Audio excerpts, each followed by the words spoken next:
I was nice kid cool, but Mike Dupree was straight up bad. So I followed him in pursuit of deep cool.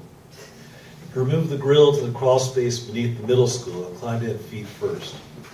In the glow of 10 or 12 candles sat a rogues gallery of the worst kids in school.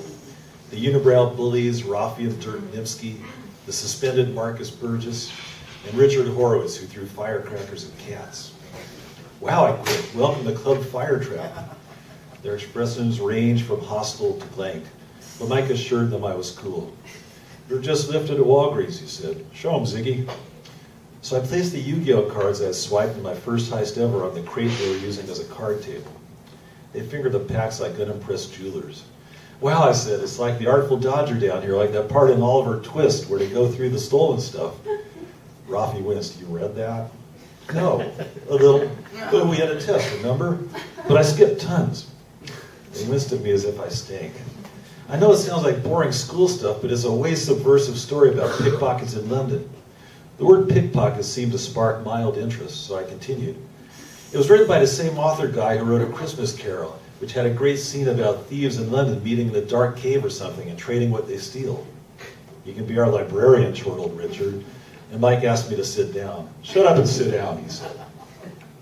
I'd always wondered what guys like this talked about when they were alone. I sat on a crate and listened while they played poker for cigarettes, but no one spoke for maybe 10 minutes. Finally, Dirk told me, "You should have swiped some mangas." "Maybe next time," I said. "Oh, dude, it was great. Mike created a diversion by pushing this kid, and I swiped these Yu-Gi-Oh packs and snuck out." "You should have swiped something we could sell," sneered Rafi. So Mike reached into his black leather jacket and laid a shiny golden watch on the box. $20, Rafi said with approval. "Sweet," said Richard. "For sure," I said. "So, what do you guys do down here?" It was a dumb question since I could see what they were doing, but I was sick of the silence. "We read books," Richard snorted. "Well, it's rad," I said. They turned back to their card game. "This is uber ironic," I said. "All this talk about libraries and we're under the damn library." Rafi put smoke in my face. "This sure is subversive, doing all these things you can't do in school, like smoking and playing cards, right here underneath the damn school." Marcus glared at me. "You know, we know you think you're really smart with your big words and all, but we all know that subversive means underground, so shove it." "I don't think I'm smart. I hate school. I totally hate algebra and the fascist way they teach history. And the gym teachers are uber fascist. I guess English is all right when you get into Huck Finn and all his wild antics. And that Dickens stuff about thieves is pretty cool." They had all turned away, having clearly decided that I didn't exist. I sat there in silence.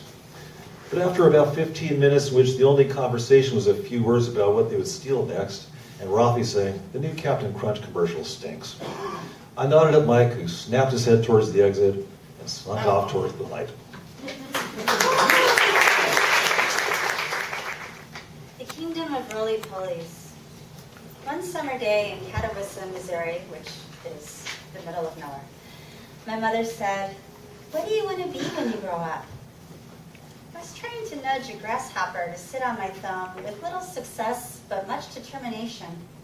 I crouched in the tall prairie grass of our yard.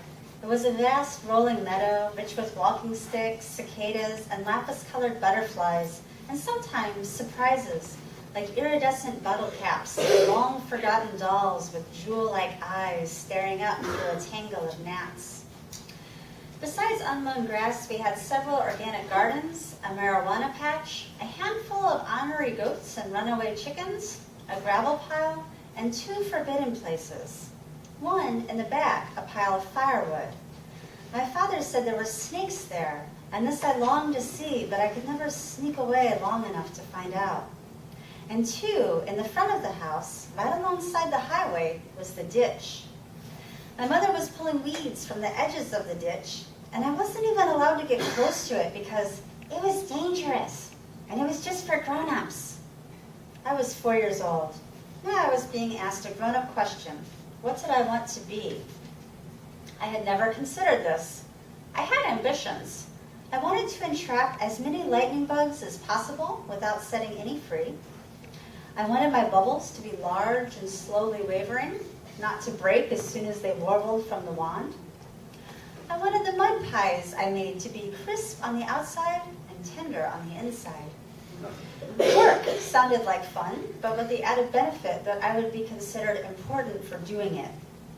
For example, if I pointed my toes while balancing on an ant-covered, half-rotten log in the brambly woods, that was just being me.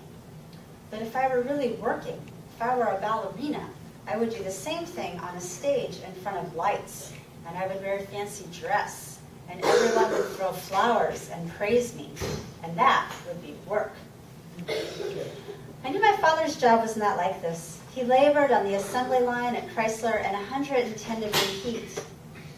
He let me know just how much he despised it, and he taught me words like union and strike.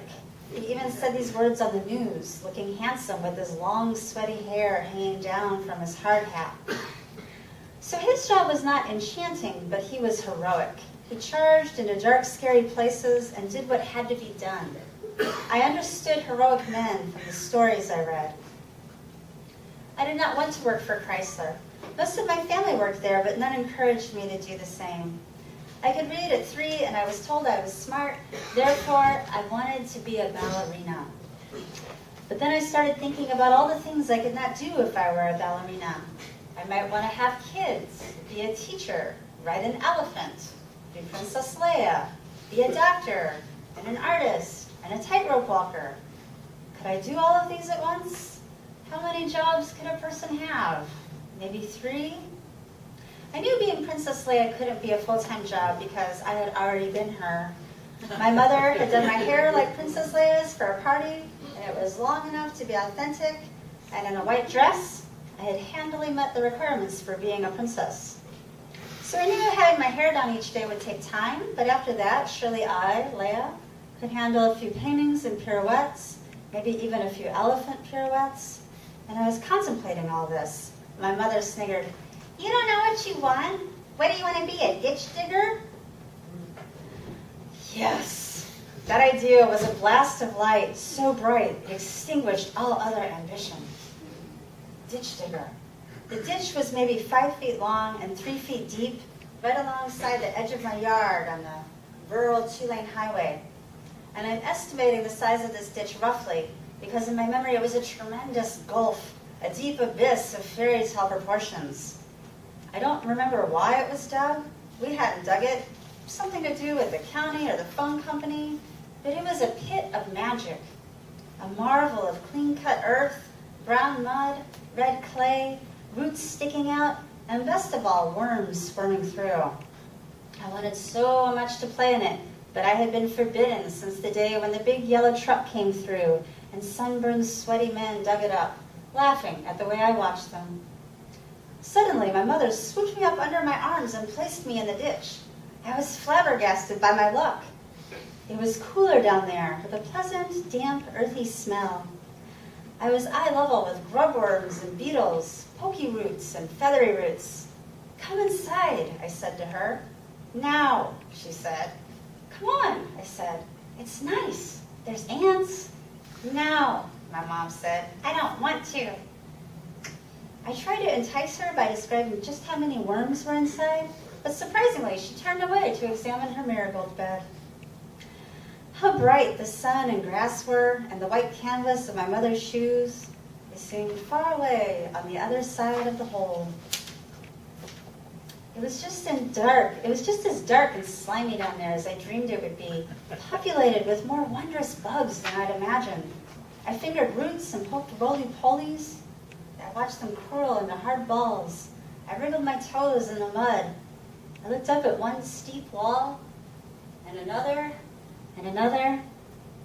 It was a place without my mother, a place I could not escape on my own. "Mommy!" "What?" "Pick me up." "Just a minute."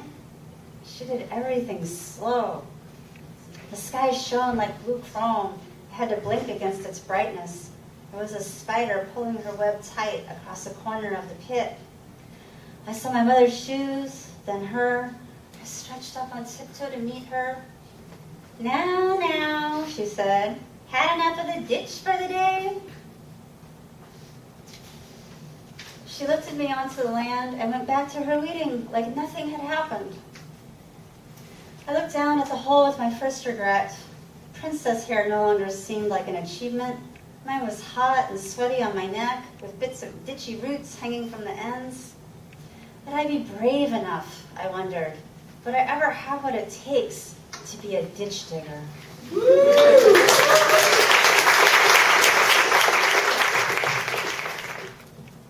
I was Lori till 4th grade when I put on Mom's nightgown.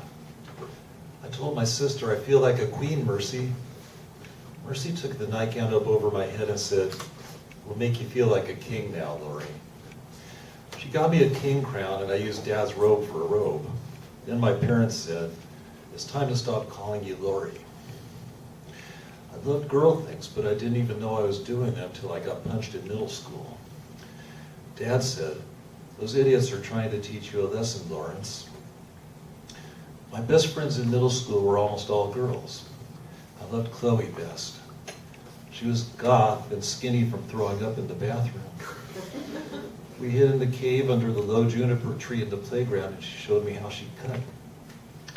The little drop came out of her arm like raspberry jello with a star inside from the light that came in. There was a tear in her eye like a diamond, and it just sat there without falling out.